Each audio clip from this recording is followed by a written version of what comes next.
These are the results of the program survey sent out earlier this year. 49 people responded to at least some of the questions. This is about half of our membership. Some key points are in the last year, even with Zoom workshops, we have averaged about 13 participants per workshop. The only workshop that was completely filled was David Owen Hastings. At most of the workshops, we had at least one person from another guild take our workshop, which did increase the revenue.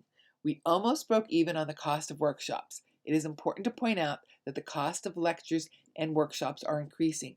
Most of the lectures that we have booked for the next 18 months cost between $300 and $550 for the 1-hour Monday night lecture. And the workshops increasing as well, the cost between $400 and $650 for a 3 to 6 hour workshop.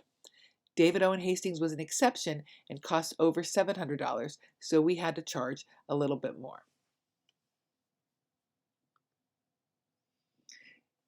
The next question was, in the past 2 years, how many workshops have you attended, either in Zoom or in person? As you can see by the pie chart of the people answering, 37.5% had gone to 2 or 3, and about 8% had gone to 1.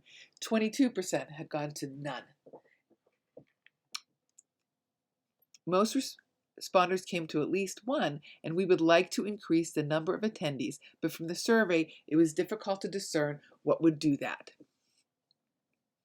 The next question was, what has prevented you from attending a guild workshop? The 3 choices were cost, timing of the workshop, or not interested in the topic. Even though there was a couple of weekend workshops, a couple of evening workshops, and our usual Tuesday workshops, timing of the workshop was the biggest reason for not attending. We didn't see any difference in weekend night or weekday workshops in the number of attendees in the average workshop. We didn't ask which time would be best. Maybe we should do that in the next survey.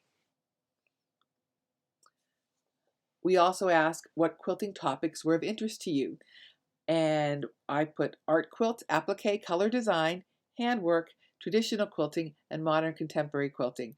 There was also others, and there was a space to write in what was of interest. I had heard many members really wanted more traditional quilting workshops, but that was not supported by the results. As you can see, responders could pick more than one category, and by far the most requested was modern or contemporary quilting. Second was color and design. Most of the upcoming workshops will be contemporary and not strictly modern, nor will they be strictly traditional. We have a color workshop coming in the fall of 2025, and we did touch on handwork and finishing in both a round robin last year and one just in March. There were many suggestions for workshops and lectures for the upcoming year. Interesting was that there were not 2 people that suggested the same person or workshop.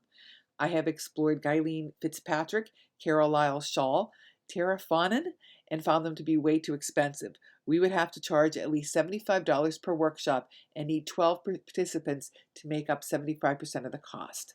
Maria Schell, Cindy Grisella were other suggestions, but there were workshops presented just last year by another guild. Bonnie Hunter, the Redneck Quilter, Leah Day, Tamara Tara, Jill Fisher, and Chris Jerd were other suggestions, but they do not do workshops via Zoom or in person. The cost of actually bringing someone from far away is no longer feasible. Helen Godden, who does interesting workshops in Australia, does have a 1-hour Zoom workshop on art quilts that we are considering doing the fall of 2025.